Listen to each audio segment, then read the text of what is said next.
오늘 은혜 받으실 하나님 말씀은 고린도후서 13장 1절에서 4절 말씀입니다. 고린도후서 13장 1절에서 4절 말씀을 다 같이 봉독하시겠습니다. 내가 이제 세 번째 너희에게 가리니 두세 증인의 입으로 말마다 확정하리라. 내가 이미 말하였거니와 지금 떠나 있으나 두 번째 대면하였을 때와 같이 전에 죄 지은 자들과 그 남은 모든 사람에게 미리 말하노니 내가 다시 가면 용서하지 아니하리라. 이는 그리스도께서 내 안에서 말씀하시는 증거를 너희가 구함이니 그는 너희에게 대하여 약하지 않고 도리어 너희 안에서 강하시니라.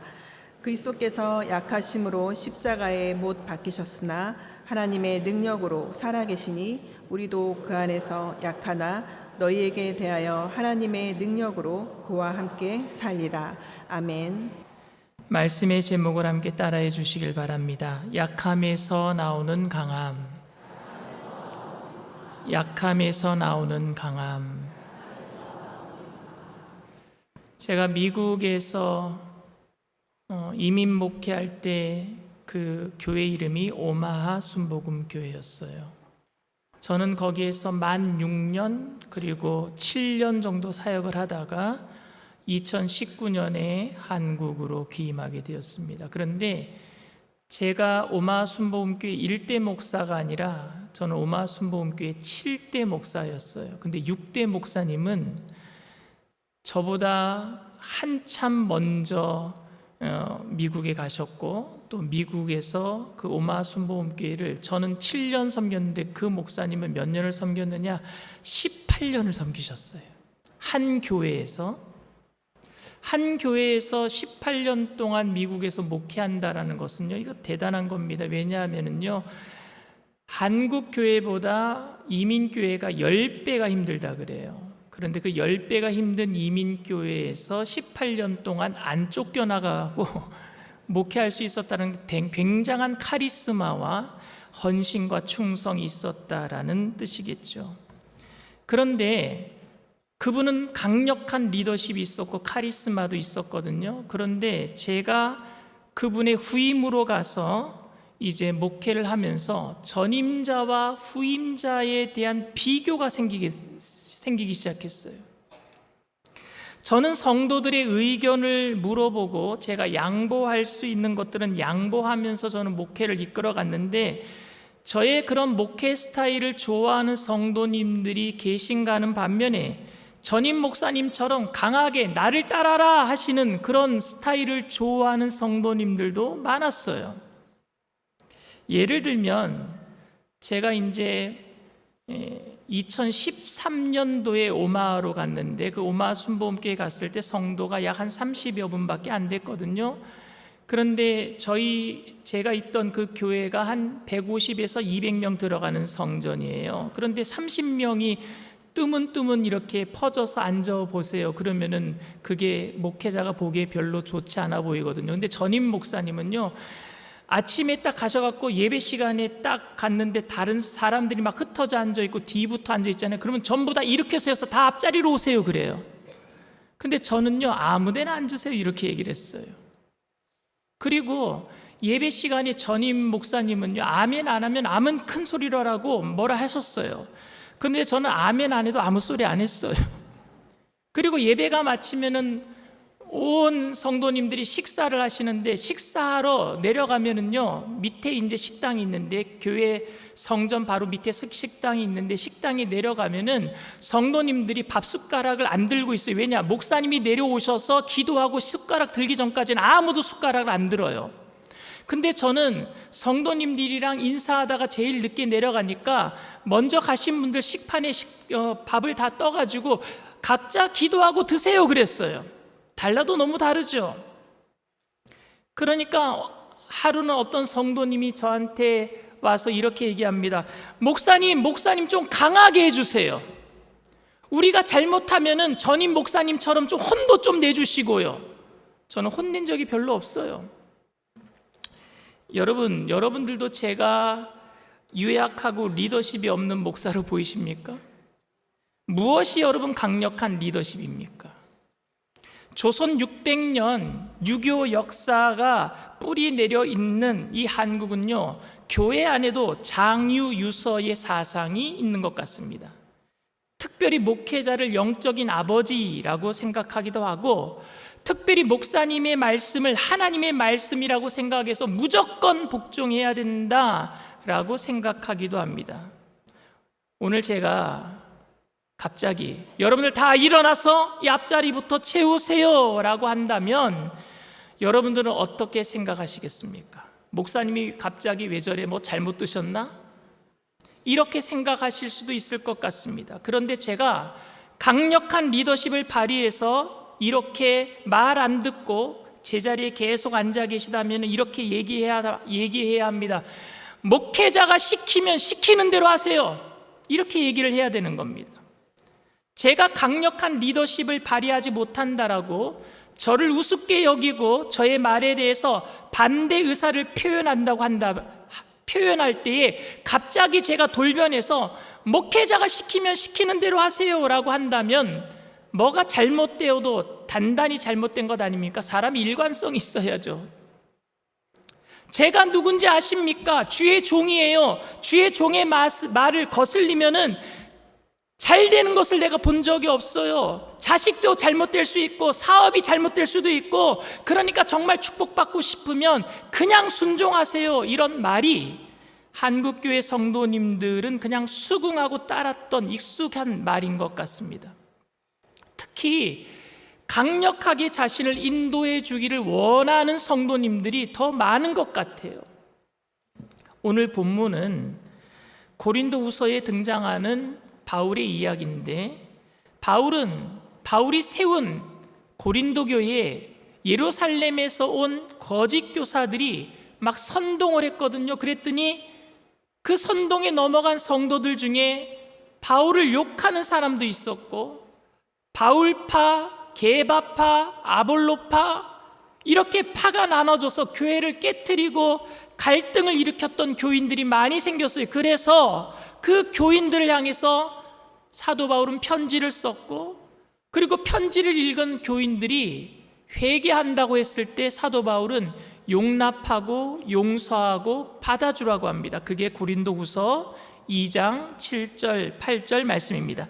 그런즉 너희는 차라리 그를 용서하고 위로할 것이니 그가 너무 많은 근심에 잠길까 두려워하노라. 그러므로 너희를 권하노니 사랑을 그들에게 나타내라. 여러분, 잘못하면 징계해야 할까요? 아니면은 잘못했다라고 고백하면은 용서해야 할까요? 사도 바울은요, 잘못했다라고 하니까 바로 용서해요. 그런데 여러분, 이게 너무 약한 사람처럼 보여진 거예요. 고린도 교인들한테는 강하게 징계해야 했어야 하는데, 아예 다시는 그런 일들이 일어나지 않도록 일벌백계 해야 하는데 흐지부지 일을 끝내버린 것처럼 되었어요. 그냥 무조건 덮어준 거예요. 잘못했다고 하니까 점검도 안 해보고 덮어줘 버린 거예요. 그래서 교인들은요, 서서히 바울을 또 무시하기 시작합니다. 야, 우리가 잘못했다고 하니까 바울이 모든 걸 다 용서해 준대. 그리고 그의 말을 듣지 않으려고 하는 사람들이 또 생기기 시작했습니다. 바울을 만만하게 보기 시작한 거예요. 사실 사도 바울은 고린도후서를 시작하면서 기쁨으로 시작했습니다. 그 이유는 바울이 먼저 보낸 편지를 보고 고린도 교인들이 회개했기 때문입니다. 그래서 범죄한 사람이라도 내치지 말고 용납하고 서로 받아주라, 갈등하지 말고 덮어버려라 라고 말한 겁니다. 오히려 그를 징계하면 그 근심에 그들이 잠길까 두려워한다 라고 사도 바울은 말했습니다. 그런데 사도 바울이 이렇게 얘기한 것이 다른 사람들에게는 정말 약하게 보이기 시작한 거예요. 이렇게 여러분, 사람이 물러터지면 안 되는 겁니다. 사람을 우습게 보기 시작합니다. 잘못한 사람을 호되게 꾸짖어야 되는 거예요. 그냥 용서한다 그러면 안 되는 거예요. 처음부터 용서한다 그러면 안 되는 거예요. 강하게 처리해야 하는데 바울이 용서하니까 회개하는 척하다가 다시 바울을 무시하고 갈등을 일으킬 조짐을 보이기 시작한 겁니다. 그래서인지 바울은요, 오늘 고린도후서 마감을 하면서 13장에 이런 얘기를 합니다. 고린도후서 13장 2절 말씀이에요. 내가 이미 말하였거니와 지금 떠나 있으나 두 번째 대면하였을 때와 같이 전에 죄 지은 자들과 그 남은 모든 사람에게 미리 말하노니 내가 다시 가면 용서하지 아니하리라. 나를 지금 우습게 봤어? 내가 용서한다고 하니까 나를 우습게 봤어? 내가 이제 다시 가면 너희들을 용서하지 아니하리라. 이렇게 얘기하는 것처럼 들려요. 내가 용서해 주니까 나를 지금 물러보는 거야? 나를 지금 우습게 보고 다시 분란을 일으키는 거야? 내가 이번에 가면 너희들 가만히 두지 않겠어. 이런 말처럼 들려요. 바울은 고린도를 2번 방문했습니다. 그동안 첫 번째는 고린도 교회를 세우기 위해서, 개척하기 위해서 방문한 거였고, 두 번째 방문은요, 고린도 교회에 문제가 생겼어요. 거짓 교사들이 들어와서 그냥 사도 바울이 전한 복음을 다 뒤집어 엎어버렸어요. 행위로 구원받는다, 할례 받아야 된다, 막 이래버리니까 바울파, 게바파, 아볼로파 막 나눠져 버렸어요. 그런데 바울이 그래서 편지를 썼거든요. 두 번째 가서 그 상황을 보고 편지를 썼어요. 근데 그 편지를 보고 고린도 교인들이 회개를 했다라는 소식을 들은 거예요. 그래서 문제를 없는 걸로 하자, 용서하자, 너그럽게 그냥 덮어버리려고 했더니 나중에 들었던 얘기가 바울은 그냥 말만 그렇게 하지 우리한테 와서는 절대 강하게 하지 못하는 사람이다. 편지는 강한데 만나서 보니까 정말 약하기 짝이 없는 사람이다. 이런 얘기를 들은 거예요. 그 얘기가 고린도후서 10장 10절 말씀입니다. 그들의 말이, 그의 편지들은 무게가 있고 힘이 있으나 그가 몸으로 대할 때는 약하고 그 말도 시원하지 않다 하니, 바울이 오면은 벌벌벌벌 떨었어요. 야, 이렇게 편지를 무섭게 쓰는 사람 만나면 우리 혼나겠구나. 그런데 만나보니 아무것도 아닌 거예요. 그러니 바울이 용서하겠다 그러고 돌아가니까 그 다음부터 더 심해진 거예요, 사람들이. 사실 바울은 고린도 교회에 한 번 더 방문하기로 했었습니다. 그런데 바울이 방문하기로 했다가 방문하지 못했어요. 그랬더니 사람들이 바울을 욕하기를, 바울이 거짓말쟁이다, 겁나서 못 오는 거다, 우리가 지금 바울을 욕해도 바울은 겁나서 못 오는 거다, 이렇게 생각을 했어요. 그때 바울은 변명을 해요. 어떤 변명을 하느냐? 고린도후서 2장 1절에서 2절 말씀입니다. 내가 다시는 너희에게 근심 중에 나아가지 아니하기로 스스로 결심하였노니 내가 너희를 근심하게 한다면 내가 근심하게 한 자밖에 나를 기쁘게 할 자가 누구냐? 내가 간다고 했다가 안 간 이유는, 내가 화난 상태로 가면은 너희들 나 때문에, 화 때문에 혈기로 뭔가 제대로 일을 하지 못할까 봐 내가 안 간 거야. 그러니까 내가 혈기로 너희들 근심하게 하면은, 그래서 너희들이 잘못했다고 하면은 그게 진짜 잘못이겠니? 그래서 내가 안 간 거야. 이렇게 얘기를 했어요. 그런데 고린도후서 13장에는요, 이제는 내가 세 번째 갈 때는 다시는 용서하지 아니하리라 라고 얘기해 놓고 뭐라고 얘기하느냐? 내가 2-3명의 증인을 데리고 가겠다, 이렇게 얘기합니다. 고린도후서 13장 1절 말씀입니다. 내가 이제 세 번째 너희에게 가리니 2-3 증인의 입으로 말마다 확정하리라. 너희 이제 다시는 딴소리 안 하도록 내가 2-3 사람 데리고 가서 말마다 내가 다 녹음해 버릴 거야, 이런 식이에요. 녹음해 버리겠다, 증거를 잡아버리겠다, 너희들 잘못했다라고 회개하는 거 내가 다 증인을 세워서 다 내가 녹음해 버릴 거야, 이런 식으로 들리는 것 같아요. 여기서 2-3 증인의 입으로 말마다 확정하리라, 이 이야기는 신명기 19장 15절의 말씀을 인용한 겁니다. 신명기 19장 15절 말씀입니다. 사람의 모든 악에 관하여 또한 모든 죄에 관하여는 한 증인으로만 정할 것이 아니요 2 증인의 입으로나 또는 3 증인의 입으로 그 사건을 확정할 것이며. 그러니까 사도 바울은 혼자 재판하면은 또 딴소리 할까 봐 교회 안에서 정당한 과정과 절차를 통해서 하겠다라는 얘기입니다. 구약시대에 누군가가 어떤 사람을 고발할 때에 2-3 사람의 증인이 반드시 있어야 했습니다. 바울은 지금 그러한 정식적인 절차로 내가 다시 가면 너희들 용서하지 아니하리라 라고 한 것처럼 들린단 말입니다. 내가 증인까지 세워서 이제는 너희들 정말로 용서하지 않을 거야 라고 하는 말처럼 들립니다. 그런데 바울은 고린도후서를 시작하면서 기쁨으로 시작했잖아요. 그런데 왜 갑자기 고린도후서를 마무리하면서 왜 이렇게 용서하지 않겠다라는 말로 마무리할까요? 일관성이 없잖아요. 뭐가 좀 이상하잖아요.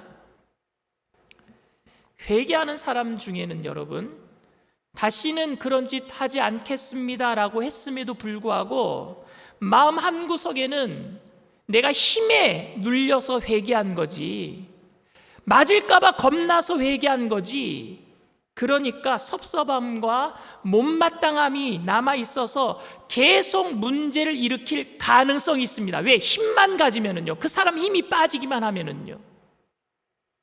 그래서 바울은 이번에 또 그런 일을 벌인다면은 이번에 갔을 때는 좋게 말하지 아니하고 증인까지 세워서 내가 너희들을 가만히 두지 않겠다 하는 말로 들려요. 정말 그렇습니까? 바울이 지금 내가 연약한 게 아니야, 내가 얼마나 강한 줄 알아? 나를 지금 약하게 보고 물러봤는데 내가 한번 너희들한테 가면은 정말 본때를 보여주겠다, 이런 강함을 드러내기 위해서 이런 말 하고 있는 걸까요? 우리들이 범할 수 있는 실수가 저는 이런 거라고 생각합니다. 제가 좀 유순하고 온유해 보인다라고 저를 얕잡아 보고 누군가가 저에게 목사님, 다른 사람들이 목사님 그렇게 하니까 얕잡아 봐요, 좀 강하게 하세요, 사람들이 목사님을 우습게 봐요 라고 하는 말을 제가 들으면은요 반작용으로 더 강하게 해버릴 거예요. 그게 우리의 죄성이에요. 그렇지 않습니까 여러분들? 자녀들을 키울 때 오냐 했더니 머리까지 기어올라 한번 이걸 그냥 강하게 해버려? 이게 우리의 습성 아닙니까? 이게 우리의 죄성이에요. 그러나 바울은 지금 그런 반작용으로 나를 우습게 보니까 내가 두세 사람의 증인까지 데리고 가서 너희들 가만히 두지 않겠어, 반작용으로 강하게 얘기하는 게 아닙니다. 왜냐? 그 다음 구절 때문에 그래요. 다음 구절 고린도서 13장 3절 말씀 다 같이 읽습니다. 이는 그리스도께서 내 안에서 말씀하시는 증거를 너희가 구함이니 그는 너희에게 대하여 약하지 않고 도리어 너희 안에서 강하시니라. 바울은 고린도 교회에 복음을 전하면서 예수님께서 우리를 위해서 십자가를 지시고 그리고 죽으셨다가 사흘 만에 부활하셔서 승천하셨는데 그 예수 그리스도를 믿는 자는 누구든지 하나님의 자녀가 되는 권세를 주셨고 율법으로나 행위로나 할례를 지킴으로 구원받는 게 아니라 오직 믿음으로 구원받습니다, 이렇게 복음을 전했어요. 그런데 그 복음을 듣는 유대인들 중에는요 어떤 사람들이 있었느냐? 아이고 바울 선생님 너무 약하게 말하시는데, 저렇게 얘기하면 안 되는데, 할례 받아야 된다라고 얘기해야 되는데, 11조도 드려야 된다라고 얘기해야 되는데, 헌금 생활도 잘하고 헌신 봉사도 해야 된다라고 얘기해야 되는데, 행위로 구원받지 않는다라고 얘기하면 안 되는데, 너무 약한데 강하게 얘기해야 되는데 라고 하는 사람들이 있었단 말입니다.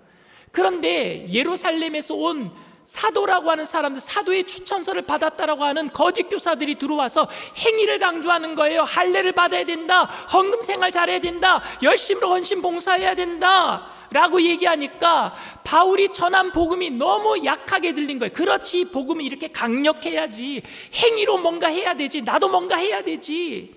그에 비해서 바울이 전한 복음이 너무 약해 보였어요. 그런데 그런 바울이 오늘 뭐라고 얘기하느냐? 그는 너희에 대하여 약하지 않고 도리어 너희 안에서 강하시니라. 아멘. 우리 안에 있는 복음이 약하지 아니하고 강한 줄 믿습니다. 어떤 사람들은 기독교가 너무 약하다고 얘기합니다. 예수님이 너무 힘없이 십자가에 달리셨다라는 거예요. 십자가 밑에 있는 사람들이 예수님께 얘기합니다. 너가 하나님의 아들이면 내려와 봐라. 약하다라는 거예요. 십자가에 달린 사람들. 하나님은 강하시잖아. 진짜 하나님은 강하시잖아. 그렇다면 진짜 하나님이면 내려와 봐라. 약하다라는 거예요. 못 내려오니까 약하다라는 거예요. 너무 연약해서 유대 병정에게 그냥 잡혀가셨고, 로마 병정에게 매를 많이 맞으셨고, 십자가상에서 단 6시간도 견디지 못하고 돌아가셨어요. 너무 약해서. 그런데 그 주님께서 죽음의 권세를 이기시고 부활하셨기 때문에 도리어 우리 안에서 강하게 되신 줄 믿습니다. 바울은 지금 그 이야기를 하고 있어요. 바울이 이번에는 두세 증인을 세워서 그 사건을 확정할 것이라고 한 이유는 바로 주님이 약하다라고 생각하는 사람들에게, 바울이 전한 복음이 약하다라고 생각하는 사람들에게 오히려 예루살렘에서 온 교사들의 가르침이 강하다라고 여기는 그 사람들에게 예수님의 약함이, 바울이 전한 그 복음의 약함이 어떻게 우리 안에서 강하게 역사하시는지 증인으로 삼겠다라는 거예요. 증거자로 두세 사람 데리고 가서. 고린도후서 13장 3절 4절 말씀 우리 다 같이 한번 읽겠습니다. 이는 그리스도께서 내 안에서 말씀하시는 증거를 너희가 구함이니 그는 너희에게 대하여 약하지 않고 도리어 너희 안에서 강하시니라. 그리스도께서 약하심으로 십자가에 못 박히셨으나 하나님의 능력으로 살아계시니 우리도 그 안에서 약하나 너희에게 대하여 하나님의 능력으로 그와 함께 살리라. 아멘. 그래서 사도 바울도 그들이 생각하는 그리스도의 약함에 대해서, 그리스도의 약하심으로 십자가에 못 박히셨으나 하나님의 능력으로, 부활의 능력으로 살아계시니 우리도 그 안에서 약하나, 십자가 때문에 우리도 약하나 너희에게 대하여 하나님의 능력으로 우리들도 부활하며 함께 살게 될 줄 믿습니다. 그 복음을 전하고 있어요. 즉 우리를 용서하시기 위해서 십자가를 지신 모습이 약한 모습이 아니란 말입니다. 왜냐하면 예수님 부활하셨기 때문입니다. 그렇기 때문에 부활을 붙들고 사는 우리들도 절대 약하지 않습니다. 우리들도 예수님의 부활 때문에 예수님과 더불어 강하게 될 줄 믿습니다. 그런데 우리의 문제는 세상적인 기준으로 강함을 평가하려고 한다는 것이 있어요. 세상적인 기준으로. 그 이유는 뭐냐? 부활을 놓치고 있기 때문에 그래요. 우리가 살아가면서 부활을 놓치고 있어요. 목소리가 크든지 다른 사람들을 꼼짝하지 못하도록 권세, 재력, 학력, 신분으로 기를 죽이든지, 아니면 신앙생활 속에서도 믿음으로 차별하고 믿음으로 차등을 두고 신앙을 눈에 보이는 것으로 평가하려고 하는 죄성이 우리에게 있어요. 카리스마가 있어 보이고 힘이 있어 보이는 사람에게는 꼼짝하지 못하고, 조금 유약하고 자기 주장이 강하지 못한 사람은 함부로 대하는 것에 대해서 사도 바울은 이번에 가면은 가만히 두지 않겠다라고 말한 것이 아니라, 우리가 전한 복음이 약해 보이지만 부활이 우리를 강하게 한다라고 다시 한번 진정한 강함이 어디에서 나오는지 말하고 있는 줄 믿습니다. 바울이 말한 강함은 약함에서 나왔어요. 바울이 말한 가장 강한 부활, 그 부활은 십자가에서 나온 줄 믿습니다. 바울이 말하는 신학 두 축이 있어요. 두 기둥이 있어요. 하나는 십자가, 하나는 부활입니다. 십자가는 사형, 형틀로 그곳에 달리는 것은 약함을 의미합니다. 하지만 부활은 이 세상의 모든 것을 이기신 제일 큰 강함인 줄 믿습니다. 그런데 그 강함, 부활이 어디에서 나왔어요? 가장 약한 십자가에서 나왔단 말입니다. 사랑하는 성도 여러분, 예수님께서는 십자가의 약함을 통해서 우리의 죄와 허물을 용서해 주셨습니다. 그리고 가장 강력한 부활로 그 약한 십자가를 승리의 십자가로 만들어 주셨습니다. 우리가 그 십자가의 약함이 진정한 강함의 통로인 것을 깨닫는다면 눈물과 고통 속에서도 다시 살아날 수 있다라는 부활의 강함을 바라보면서 여러분들 힘들고 어려운 삶에서 다시 한번 일어나야 될 줄 믿습니다. 부활의 강함으로 일어나야 된단 말입니다. 부활절만 부활을 생각하는 것이 아니라 날마다 부활을 생각하면서 일어나게 되기를 바랍니다. 그런데 우리는 연약해요. 연약합니다. 그래서 고난을 당하고 어려움을 당하기도 합니다. 제가 어저께 토요일 날 아내와 어떤 몰에 갔어요. 몰에 갔는데 너무 배가 고파서 그 몰에 있는 식당에 가서 식사를 했어요. 근데 식사를 하는데 사이렌이 울려요. 불이 났다라는 사이렌이에요. 그래서 식사하다 말고 모든 사람들이 다 뛰쳐나가는데 엘리베이터, 에스카레이터에 사람들이 쫙 몰리는데 저는 뛰어나갔을까요? 안 나갔을까요? 안 나갔어요. 왜 안 나갔느냐? 생각하느라고요. 내가 뛰어나가야 되나? 말아야 되나? 저 사람들 해집고 내가 뛰쳐나가야 되나? 별의별 생각을 다 했어요. 여기서 죽나? 그리고 안 나간 이유가 시켜놓은 밥이 아직 안 나왔어요.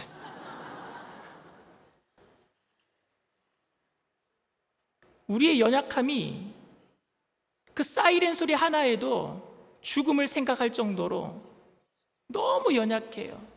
세상에 별의별 소리에 그냥 다 귀 기울이고 마음이 다 요동쳐요. 나중에 안내방송 나오더라고요. 가짜였다고.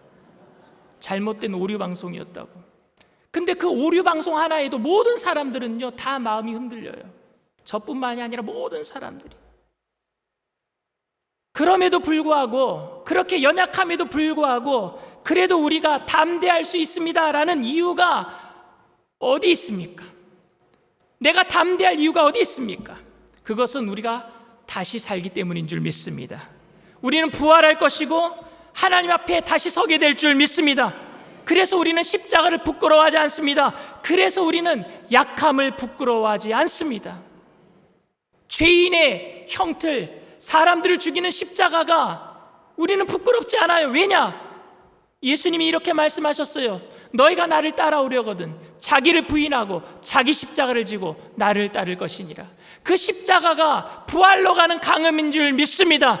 예수님 따르는 모든 분들, 그러니까 부끄러워하지 마세요. 약함을 있는 모습 그대로 주님 앞에 맡겨드리게 되기를 바랍니다. 우리의 약함이 하나님이 사용하시는 도구가 되고 하나님의 부활의 능력을 드러낼 수 있도록 하기 위한 것이라면 우리는 우리의 약함을 부끄러워할 수 없습니다. 하나님 제발 저를 강하게 해주셔서 남들보다 더 잘 나가게 해주세요라고 하는 것이 우리의 소원이 아니라, 하나님 제가 이렇게 약함을 통해서 내가 소망하는 것이 이 땅이 아니라 저 천국임을 알게 하시고 이 세상의 모든 사람들에게 이 땅에 살아가는 것이 꿈이 아닌 저 천국이 꿈인 것을 내가 나타낼 수 있도록 이 약함을 통해서 하나님의 영광을 드러내게 해달라고 기도해야 될 줄 믿습니다. 그렇게 살아내는 저와 여러분들 다 되시기를 주님의 이름으로 축원을 드립니다. 이 시간 말씀을 생각하시면서 잠시 묵상으로 기도해 주시기를 바랍니다. 오늘 저희 교회에 처음 나오신 분이 계십니까? 여러분들이 이 세상에 살면서 많은 혼란과 고통과 그리고 약함 속에서 어찌할 바를 모르고 살 때도 많았을 겁니다. 그런데 오늘 예수님께서는 그 약함을 주님 발 앞에 내려놓기를 원하고 계세요. 왜? 예수님이 이미 그 약함을 다 친히 십자가에서 담당하셨기 때문에. 그리고 내가 곧 길이요 진리요 생명이니 나로 말미암지 않고는 아버지께로 올 자가 아무도 없다라고 이 세상의 길은 오직 예수밖에 없음을 말씀하셨어요. 그 약함을 주님 앞에 내려놓고 그 부활의 강함, 그 영원한 생명을 얻기를 원합니다 하시는 분들은 믿음을 가지고 그 자리에서 일어나 주시길 바랍니다. 인터넷상에서, TV상에서도 처음 예배를 드리는 분이 계시다면 믿음을 가지고 그 자리에서 일어나 주시길 바랍니다. 믿음으로 일어나신 분들은 제가 하는 기도를 따라해 주시길 바랍니다. 하나님 아버지, 저는 죄인입니다. 어디에서 와서 왜 살며 어디로 가는지 알지 못하고 방황하며 살았습니다. 저의 죄를 위하여 십자가에서 죽으시고 부활하신 예수님을 제 구주로 모셔드립니다. 저는 하나님의 자녀가 되었습니다. 지금부터 영원토록 주님과 함께 살겠습니다. 예수님의 이름으로 기도드립니다. 아멘. 할렐루야. 여러분들을 진심으로 축복하고 환영합니다. 오늘은 성찬을 대하는 주일입니다. 우리의 약함을 주님 앞에 내어놓는 시간 되기를 바랍니다. 그동안 눈에 보이는 강함을 쫓아서 살았던 모든 죄를 회개하고 연약한 것을 부끄러워하면서 감췄던 그런 창피함도 주님 앞에 내려놓고 주님께서 부활의 강함으로 우리를 위로하시고 그리고 세상을 이길 수 있도록 성찬을 통해서 힘을 더하여 주실 줄 믿습니다. 오늘 이 시간 성찬을 대하기 전에 나의 부끄러움을 내려놓고 주님, 나의 잘못된 모든 삶들을 받아주시옵소서. 주님만이 나의 강함 되시기를 원합니다 하면서 회개하면서 우리 주님 3번 부르고 통성으로 간절히 기도합니다. 주여, 주여, 주여. 할렐루야. 사랑을 풍성하신 하나님, 주님의 내가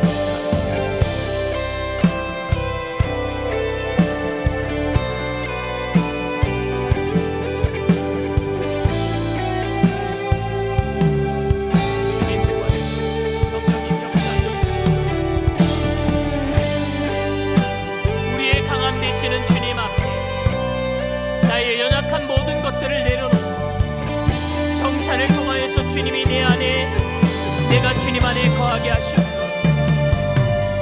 주님, 십자가를 부끄러워하지 아니하고 나의 연약한 모든 것들을 부끄러워하지 아니하고 주님을 따르겠다라고 결단한 믿음의 백성들, 이 시간 성찬을 통하여 하나님의 강함이 어떠한 것인지 알게 하시고 하나님이 세상에서 빛으로 소금으로 쓰임받게 하여 주시옵소서.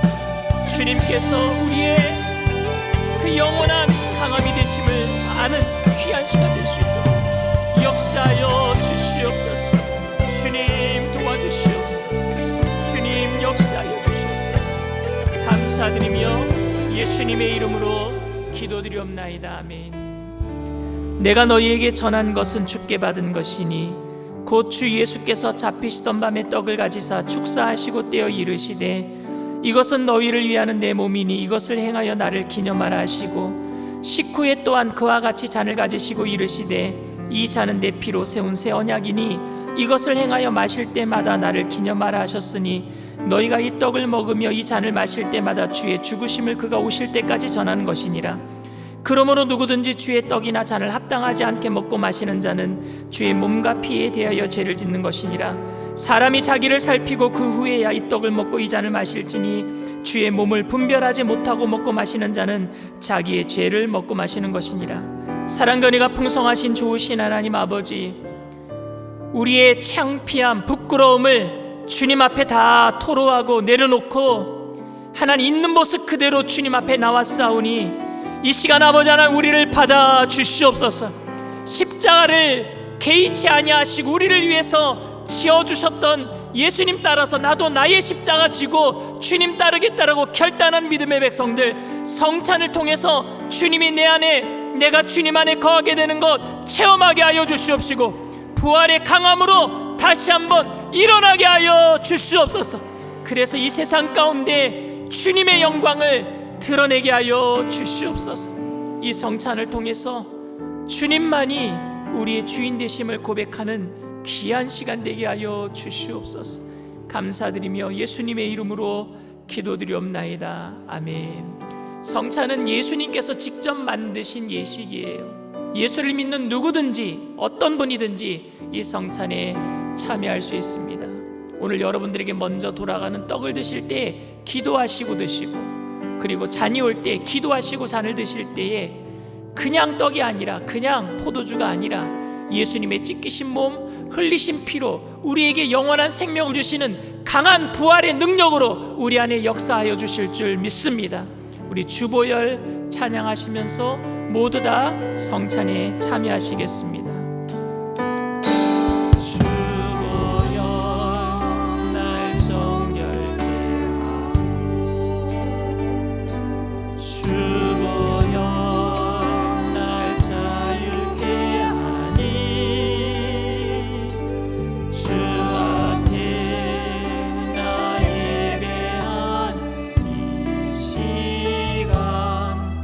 나의 모든 것을 주께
세계 속에서 우리는 힘을 가지려고 해요. 왜냐하면 강해져야지만 성공할 수 있다라고 생각하니까요. 그래서 교회도 힘을 가지려고 합니다. 약함을 인정하지 않으려고 해요. 약한 것은 숨기려고 해요. 그런데 여러분, 초대교회가 로마를 뒤집어버린 사건은 초대교회가 강했기 때문에, 힘을 가졌기 때문에 로마를 뒤집은 게 아니었어요. 그들은 노예였었고, 평민이라도 귀족이라도 예수를 믿으면 신분을 박탈당했기 때문에 다 노예였어요. 그런데 그들이 권세를 가진 사람들 앞에서 약함을 드러냈어요. 근데 그 약함이 부활이라고 하는 강함이 있었기 때문에 권세를 가진 사람들 앞에서도 기죽지 않았고요, 재력을 가진 사람들 앞에서도 창피함을 느끼지 않았어요. 그래서 그들에게는 기쁨이 있었어요. 그래서 로마의 부자들, 귀족들이 자신들이 노예가 예수를 믿는데 자기들보다 더 행복하다라고 느꼈기 때문에 물어본 거예요. 너희들 왜 그렇게 기분이 좋느냐? 너희들 왜 이렇게 행복하느냐? 그러니 그들 안에 뭐가 있었느냐? 강함이 있었단 말입니다. 예수 그리스도의 부활, 강함이 있었기 때문에 약함이 약함으로 느껴지지 않았어요. 그래서 가진 자들이 그들 앞에서 위기감을 느꼈어요. 가진 자들이 그들 앞에서 부끄러움을 느꼈어요. 그래서 로마가 뒤집어진 거예요. 로마가 뒤집어질 때 기독교인들이 로마 인구의 2%도 되지 않았어요. 약함이 진짜 세상의 강함을 이긴 거예요. 그 강함, 그 약함이 진짜 부활의 강함인 줄 믿습니다. 그 힘이 교회에 있어야 되잖아요. 세상적인 기준으로 교회 안에서 판단하는 것이 아니라 그 진짜 강함을 우리가 이 성찬을 통해서 받아 누리고 있는 줄 믿습니다. 이제는 우리 차례예요. 받았으니까 나가서 전해야 되겠죠. 결단합시다. 주님, 내 약함을 인정합니다. 그러니 나의 강함이 되어 주시옵소서. 성령으로 충만케 하여 주시옵소서. 그리고 이 온전한 강함이 다른 사람들을 짓누르는 그런 강함이 아니라 용서하고 화해하고 받아들이는, 용납하는 강함으로 세상의 빛으로 쓰임받게 하여 달라고 우리 주님 세 번 부르고 통성으로 간절히 기도합니다.